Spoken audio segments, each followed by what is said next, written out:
Would you like to transform a simple piece of hardwood into a beautiful leaf-shaped candy dish with just a drill and a scroll saw? In this video, I'll show you step by step how to cut clean curves, handle tricky points, and assemble a smooth, professional-looking piece. Whether you're a beginner or an experienced woodworker, you'll pick up tips to make your cut sharper, your glue-ups cleaner, and your projects more fun. Let's get started. I cut out two of the patterns and put them on a piece of red oak. This was 9.5 by 19.5 if I remember right. You're probably only going to make one though. First thing I'm going to do that's going to be very difficult to cut a pattern that long on the scroll saw, and there's two of them anyway. So the first thing I'm going to do is to split this. I've got a number 9 Pegasus modified geometry blade in the saw from my last project, and that's what I would have chosen anyway. This is 4/4 red oak. It's fairly hard, and the pattern is easy with no complex cuts. If you're new to scroll sawing, you should watch my complete video on the subject of blade size choice. I'll link down at the screen and in the description. I already drilled the pilot holes for the two interior cuts, and I'll start with the easier of the two, which is a large circle. I drilled the pilot hole near but not touching the cut line. I followed exactly on the line for the large circle, which is the first of the two interior cuts for this top part of the dish. This is a straightforward cut. Simply follow the line and let the blade do the work. If I don't watch myself, I tend to push the workpiece harder. You might think this speeds up the cutting process, but it does not. Doing this can put extra stress on the blade, causing it to bend and resulting in an uneven cut.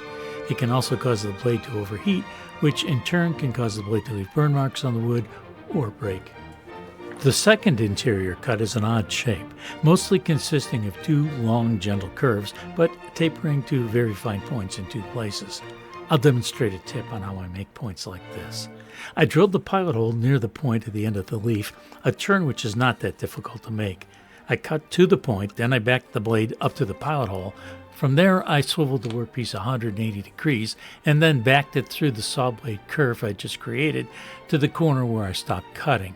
From there, it was an easy turn to have the workpiece facing in the direction I wanted to cut, and I started along that long, easy curve.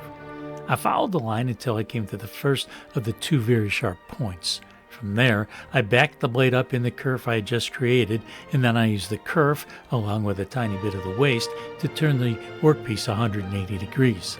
Then I was able to back the blade into the corner, and it was an easy turn, rather than an almost impossible one to start cutting in the next direction I needed to go. The next cut took me around the outside of the circle with the inside cut out. This was simply a matter of following the line until I came to the next sharp corner. This one was a mirror image of the corner I just come from. Needless to say, I followed the same procedure there. From there, it was an easy curve back to the starting point. Once I reached it, the second and last interior cut was completed. That left the exterior cut for the top, and there's nothing special to describe here. I must sound like a broken record, but all I had to do was follow the line and let the blade do the work. I removed the number 9 blade and replaced it with a number 3 Pegasus modified geometry blade because the top was 3/4 thick red oak and the bottom is only 1/4 thick. I started the cut at the pointed end of the leaf, a perfect starting place as far as I'm concerned. I don't like to start on a curve if it can be avoided.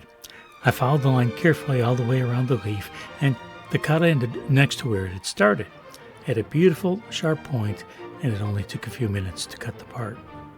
Here are the top and bottom held together by hand so you can see what they look like together.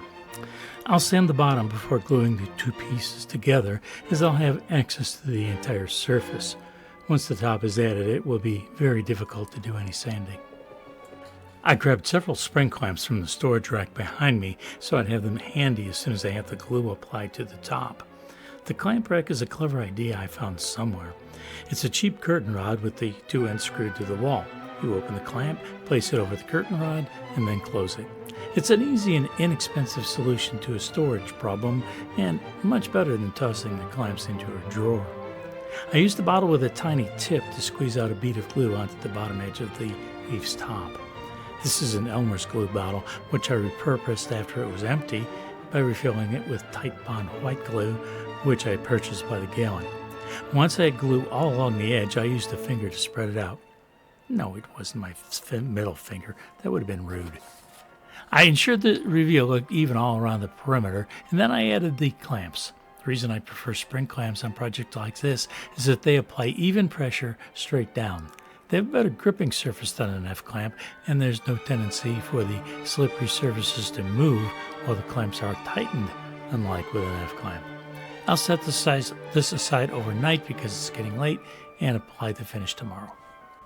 This is the candy dish after the mineral oil finish has been applied. The oil darkens the wood grain, but I like the effect.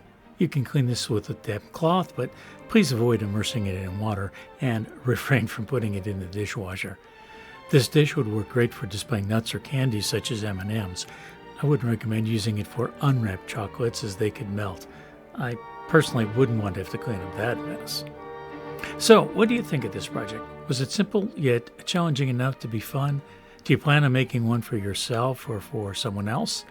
I already have 3 or 4 projects underway, so be sure to subscribe and hit the notification bell to stay up to date on future adventures. In the meantime, 2 suggestions for what to watch next are on the screen right now.